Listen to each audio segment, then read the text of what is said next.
दो घड़ों की कहानी। नदी किनारे एक छोटा सा गांव बसा हुआ था। नदी गांव के लोगों के लिए पानी का प्रमुख स्रोत थी, लेकिन जब बरसात के मौसम आया और गांव में कई दिनों तक घनघोर बारिश हुई तो नदी में बाढ़ गई।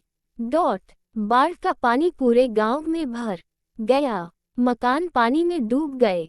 लोगों को सुरक्षित स्थानों पर भागना पड़ा। बाढ़ के पानी में लोगों के घरों की कई चीजें बहने लगी। उनमें दो घड़े भी थे।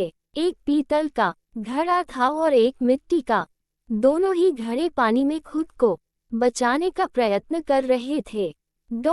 पीतल के कठोर और मजबूत घड़े ने जब मिट्टी के कमजोर घड़े को संघर्ष करते देखा तो सोचने लगा कि मिट्टी का ये कमजोर घड़ा आखिर कब तक खुद को डूबने से बचा पाएगा। मुझे इसकी सहायता करनी चाहिए।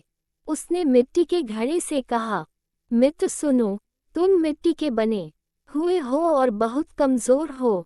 बाढ़ के इस पानी में तुम अधिक दूर तक नहीं जा पाओगे और डूब जाओगे। मेरी बात मानो और मेरे साथ रहो, मैं तुम्हें डूबने से बचा लूंगा। मिट्टी के घड़े ने पीतल के घड़े को देखा और उत्तर दिया, मित्र, तुम्हारी सहायता के प्रस्ताव के लिए धन्यवाद, लेकिन मेरा तुम्हारे आसपास रहना मेरे सलामती के लिए उचित नहीं है। तुम ठहरे पीतल के बने घड़े और मैं मिट्टी का घड़ा। तुम बहुत कठोर और मजबूत हो। अगर तुम मुझसे टकरा गए तो मैं तो चकनाचूर हो जाऊंगा।